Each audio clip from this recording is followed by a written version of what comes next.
بسم اللہ الرحمن الرحیم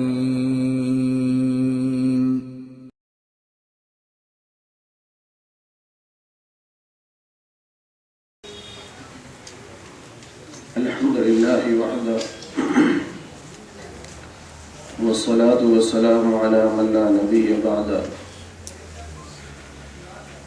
اما بعد فاعوذ باللہ من الشیطان الرجیم بسم اللہ الرحمن الرحیم وَإِنَّ مِنْهُمْ لَفَرِيقًا يَلْوُونَ أَلْسِنَتَهُمْ بِالْكِتَابِ لِتَحْسَبُوهُ مِنَ الْكِتَابِ وَمَا هُوَ مِنَ الْكِتَابِ اللهم صل على محمد وعلى آل محمد كما صليت على إبراهيم وعلى آل إبراهيم إنك حميد مجيد اللهم بارك على محمد وعلى آل محمد كما باركت على إبراهيم وعلى آل إبراهيم إنك حميد مجيد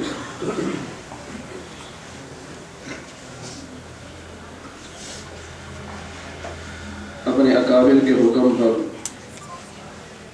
آپ حضرات کے سامنے حاضر ہوں۔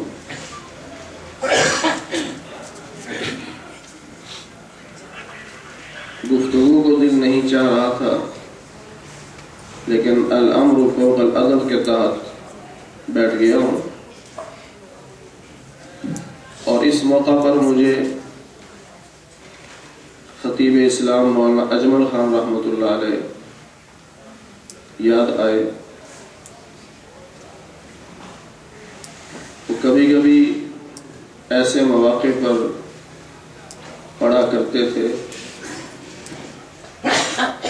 باطن میں ابھر کر ضبط فواں لے اپنی نظر سے کار زباں، باطن میں ابھر کر ضبط فواں لے اپنی نظر سے کار زباں، دل جوش ملا فریاد نہ کر، تاثیر دکھا تقریر نہ کر۔ میں نے ایک آیت کریمہ کا کچھ حصہ تلاوت کیا، وَإِنَّ مِنْهُمْ لَفَرِيقًا يَلْوُونَ أَلْسِنَتَهُمْ بِالْكِتَابِ۔ اہل کتاب میں کچھ لوگ ایسے ہیں جو کتاب پڑھتے ہوئے اپنا لب و لہجہ اور سٹائل یوں بناتے ہیں، لِتَحْسَبُوهُ مِنَ الْكِتَابِ، کہ تم سمجھو گے کہ وہ کتاب میں سے پڑھ رہے ہیں، وَمَا هُوَ مِنَ الْكِتَابِ، حالانکہ وہ کتاب میں نہیں ہوتا۔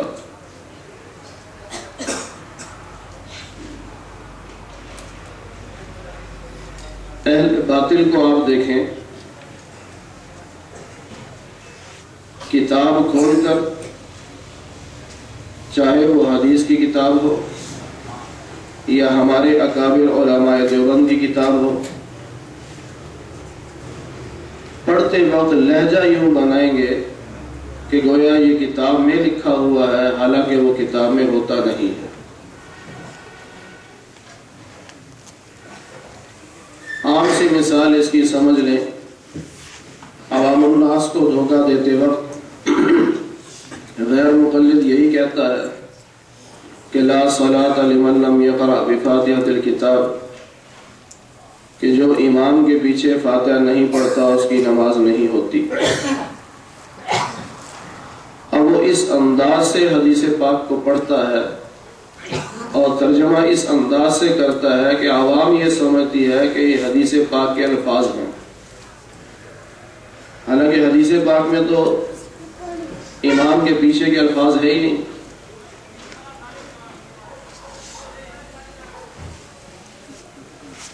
قرآن کریم کا ترجمہ اور تفسیر پڑھتے وقت فوراً میرے ذہن میں یہ بات آئی کہ یہودیوں والی عادتیں اہل باطل کے اندر ہیں،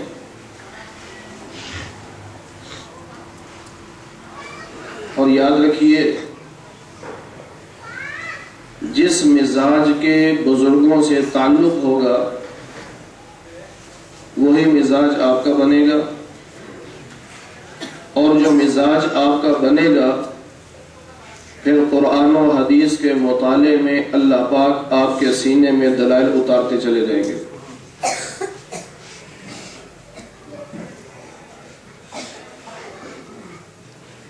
یہ آیت کریمہ کئی مرتبہ پڑھی،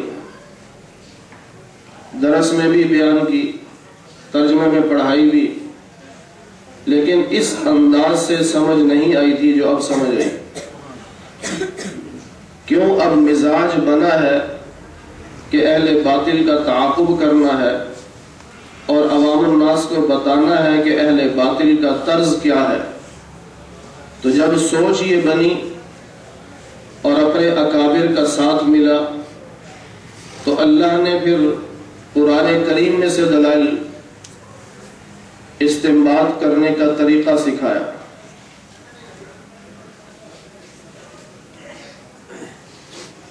ہمارے بہت سارے ساتھی وہ اس چکر میں پڑ جاتے ہیں کہ اس دلیل کا کیا جواب دیں۔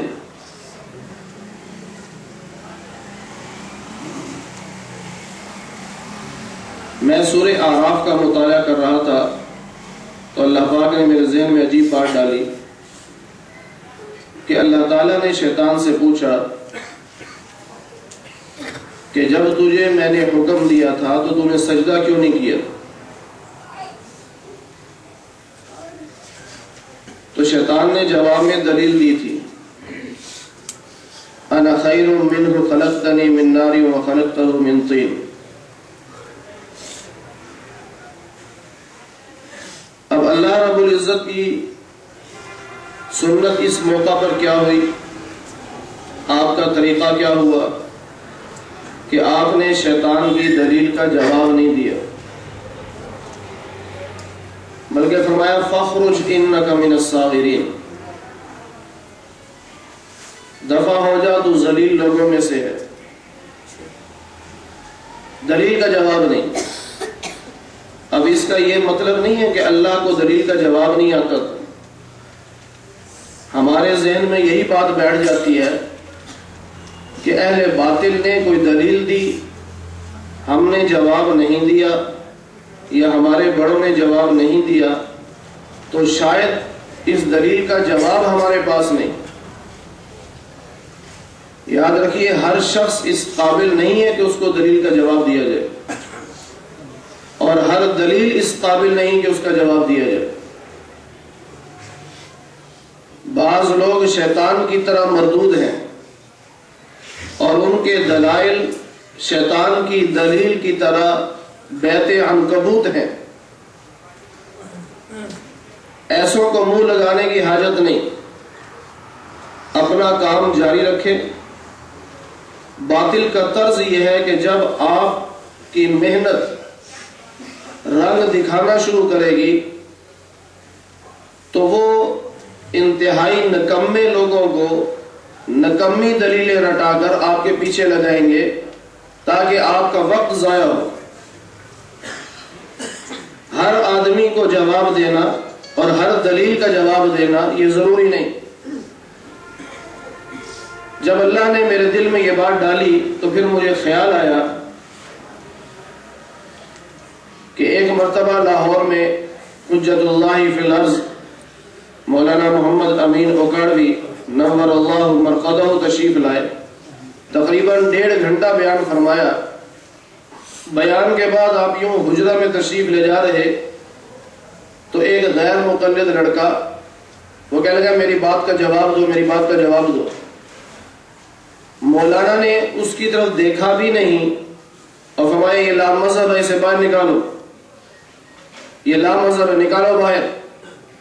اب مولانا حجرے میں جا کے بیٹھ گئے، اس سے کوئی بات نہیں کی۔ اس وقت میں بھی حیران تھا کہ 1.5 گھنٹہ ان کے خلاف بات کی، اب اگر یہ کوئی بات پوچھنا چاہتا ہے تو جواب کیوں نہیں دیتے؟ اس وقت اشکال تھا۔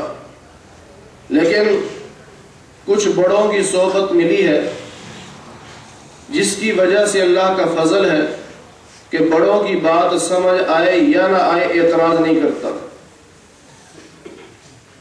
میں نے ذہن میں بالکل ایک ذرہ برابر بھی حضرت اوکاڑوی رحمۃ اللہ علیہ کے بارے میں ایک ذرہ برابر بھی کوئی خیال ذہن میں نہیں لایا.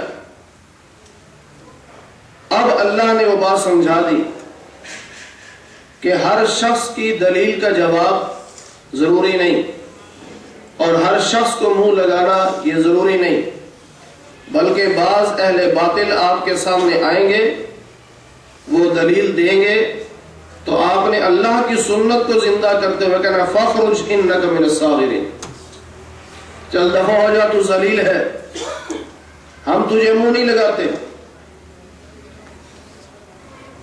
اسی میں پھر ایک بات اور سمجھ لیجئے، بعض موقع ایسے ہیں جہاں یہ جملہ نہیں کہہ سکتے. ہم عمر ہو آپ یہ کہہ دیں، آپ سے چھوٹا ہو آپ یہ کہہ دیں کہ جا میں دلیل کا جواب نہیں دیتا، چل دفع ہو جا، میں تجھے کچھ نہیں سمجھتا. لیکن بعض مواقع ایسے آ جاتے ہیں کہ عمر میں بڑا ہوتا ہے، یا بعض مواقع ایسے آتے ہیں کہ وہ رشتے میں بڑا ہوتا ہے. اب آپ وہاں یہ الفاظ تو نہیں کہہ سکتے فخرج انک من الصاغرین، میں تیری دلیل کا جواب نہیں دیتا، تو شیطان ہے، اہل باطل ہے، اب یہ تو نہیں کہہ سکتے. تو وہاں پھر کیا انداز اختیار کیا جائے؟ جیسے بعض گھروں میں بڑے حضرات عمر میں بڑے، رشتے میں بڑے، اب وہ یزید کی حمایت میں بولنا شروع کر دیں، اب آپ وہاں کیا کہیں گے؟ وہاں طریقہ کاری اپنائیں کہ انہیں کہیں کہ میں بھی دعا کرتا ہوں، آپ بھی دعا کریں، میں دعا کروں آپ آمین کہو، آپ دعا کرو میں آمین کہتا ہوں. اب اس میں لڑائی نہیں، وہ کہے گا مجھے بڑا سمجھا ہے، میری عزت کر رہا ہے. آپ کہیں کہ ہمارے بڑے ہیں، عمر میں بڑے ہیں، رشتے میں بڑے ہیں، آپ دعا کریں میں آمین کہتا ہوں، میں دعا کرتا ہوں آپ آمین کہیں. وہ خوش ہو جائے گا، کہے گا ٹھیک ہے. آپ ہاتھ اٹھا کے اے اللہ میں حضرت حسین رضی اللہ تعالیٰ کو حق پہ سمجھتا ہوں، قیامت کے دن میرا حشر حضرت حسین کے ساتھ کر دے.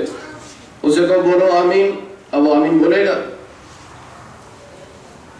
اب آپ کہیں تو بھی دعا کر کہ اللہ میں یزید کو حق پہ سمجھتا ہوں، قیامت کے دن میرا حشر یزید کے ساتھ کر دے. اب وہ کبھی بھی نہیں کہے گا. کیوں؟ زبان اس کی کہہ رہی ہے یزید حق پہ ہے، لیکن ضمیر کہہ رہا ہے نہیں حسین حق پہ ہے. اگر اس کا ضمیر بھی اس کی زبان کا ساتھ دیتا تو وہ دعا پہ آمین کہتا یا دعا کے الفاظ کہتا.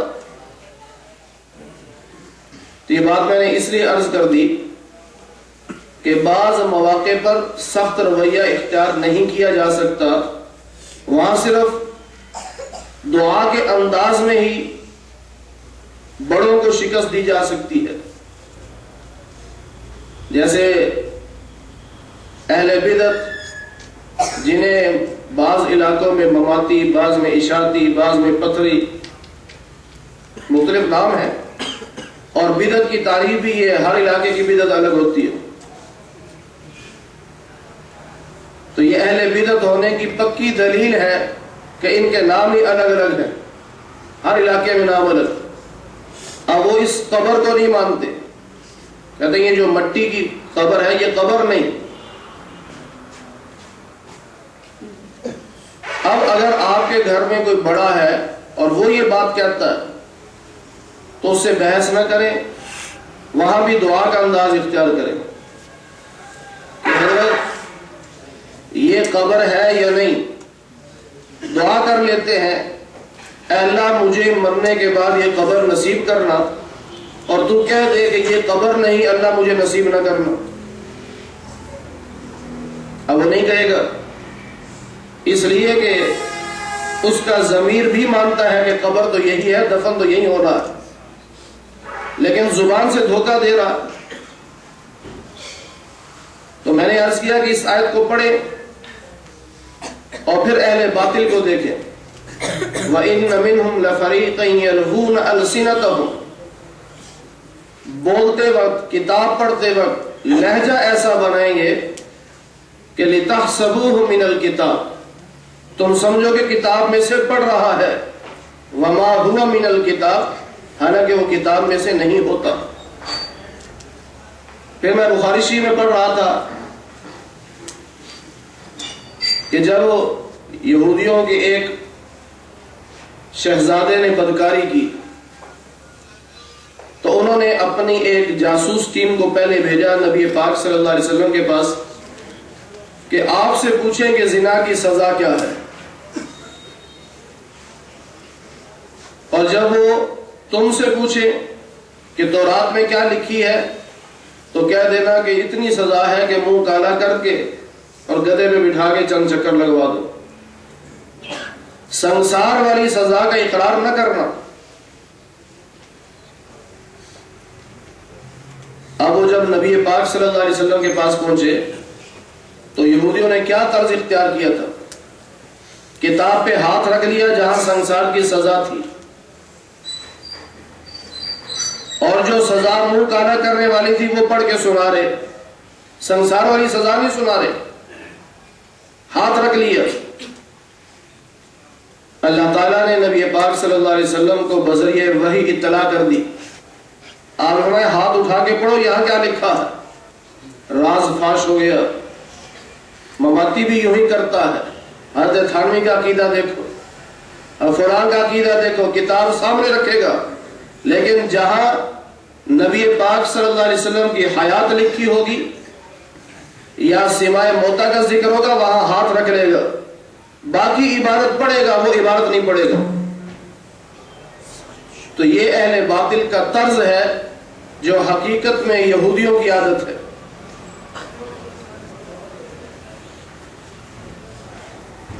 ایک بات اور ذہن میں آ گئی، وہ بھی عرض کر دوں اسی رکوع میں، وَمِنْ أَهْلِ الْكِتَابِ مَنْ إِنْ تَأْمَنْهُ بِقِنْطَارٍ يُؤَدِّهِ إِلَيْكَ۔ یہاں اللہ نے اہل کتاب میں سے بعض لوگوں کی تعریف کی کہ اگر ڈھیروں سونا یا چاندی امانتاً رکھ دیں اور جب واپس مانگیں تو واپس کر دیتے ہیں، لیکن کچھ لوگ ہیں، سارے نہیں۔ اب اس سے مفسرین نے لکھا کہ اس سے پتہ چلا کہ اگر کوئی خوبی کافر کے اندر ہو اس خوبی کو بھی بیان کرنا جائز ہے، لیکن ایک جملہ یاد رکھیے، کسی بھی کافر یا اہل باطل کی خوبی کو تو بیان کرنا جائز ہے، لیکن اپنے سے اسے اچھا کہنا یہ جائز نہیں۔ ہم بعض دفعہ کہہ دیتے ہیں کہ ہم سے تو یہودی اچھا ہے، ہم سے تو عیسائی اچھا ہے، یہ عوام کی بات ہے۔ بعض عوام کہتی ہے ہم سے تو ہندو اچھا ہے، ہم سے تو سکھ اچھا ہے، یہ عوام بعض دفعہ کہہ دیتی ہے، اور علماء بھی بعض دفعہ غلط فہمی کے شکار ہو کے کہہ دیتے ہیں تو ہم سے تو غیر مقلد ہی اچھے ہیں، اپنے امام کو 20,000 تنخواہ دیتے ہیں، اور بعض دفعہ اپنے ساتھی کہیں گے ہم سے تو مماتی اچھا ہے۔ یاد رکھیے کسی بھی اہل باطل کو اپنے سے اچھا کہنے کی قرآن نے اجازت نہیں دی، اہل حق سے اچھا کبھی کوئی نہیں ہو سکتا۔ اور میں ایک جملہ کہہ دوں، اسے ذہن میں بٹھا لیجئے، میں اپنے ضمیر کی بات کر رہا ہوں، اللہ کرے یہ ضمیر، یہ نظریہ، یہ سوچ ہم سب کو عطا ہو جائے، ساری زمین مماتیوں سے بھر جائے، ساری زمین مماتیوں سے بھر جائے، پھر بھی میں قسم کھا کے کہہ سکتا ہوں وہ سارے مجھ سے اچھے نہیں ہو سکتے۔ وہ نبی کا گستاخ ہے، ہم نبی کے عاشق ہیں، نبی سے محبت کرنے والے ہیں، ہم نبی پاک صلی اللہ علیہ وسلم کو روزے اطہر میں زندہ مانتے ہیں، تو ساری زمین بھی مماتیوں سے بھر جائے وہ مجھ سے اچھا نہیں ہو سکتا۔ اس لیے کبھی یہ جملہ نہ کہیں کہ فلاں ہم سے اچھا ہے۔ ہاں کوئی خوبی ہے، قرآن نے بھی اجازت دی ہے، اس خوبی کو بیان کریں کہ فلاں میں یہ خوبی ہے، یہ کہنے کی اجازت نہیں کہ فلاں ہم سے اچھا ہے۔ تو صرف دو باتیں عرض کرنی تھی، ایک تو اس ذہن اور اس سوچ کے ساتھ آپ مطالعہ کریں تو پھر دیکھیں اللہ تعالیٰ آپ کو دلائل کیسے نصیب فرماتے ہیں۔ اہل باطل کی ایک نشانی جو میں نے قرآن سے بتائی کہ کتاب پڑھتے ہوئے لہجہ یوں بنائیں گے گویا کتاب میں ہے، لیکن کتاب میں ہوتا نہیں۔ اور دوسری بات یہ ذہن میں رکھیں کہ اپنے سے اچھا کسی کو نہیں کہنا، ہاں کسی کے اندر خوبی ہے اس خوبی کو بیان کیا جا سکتا ہے۔ آخری جملہ عرض کرنا چاہوں گا، ہم اخلاقی طور پر اتنے گرے ہوئے ہیں، اخلاقی طور پر اپنوں کی تعریف گوارا نہیں اور دوسروں کی بدخوئی بھی ہمیں گوارا نہیں۔ دوسروں کی برائی بھی بتائے نا کہ فلاں برائی ہے اس کے اندر، چھوڑو جی ایسی بات نہیں کرتے۔ اپنے کی تعریف کریں اور چھوڑو جی میں اسے جانتا ہوں۔ ہم کس نہج پہ جا رہے ہیں، کس سٹیج پہ ہم جا رہے ہیں؟ اپنوں کی تعریف بھی ہمیں گوارا نہیں اور باطل کی اگر کوئی مذمت کرتا ہے تو وہ بھی گوارا نہیں، جبکہ ہمارا مزاج یہ ہونا چاہیے اپنوں کے لاکھ عیب ہوں اس کی خوبی کو بیان کرو، غیروں کے لاکھ خوبیاں ہوں تب بھی خوبی سے متاثر نہ ہو اس کے عیب کو بیان کرو۔ اللہ تعالیٰ عمل کی توفیق نصیب فرمائے۔ وما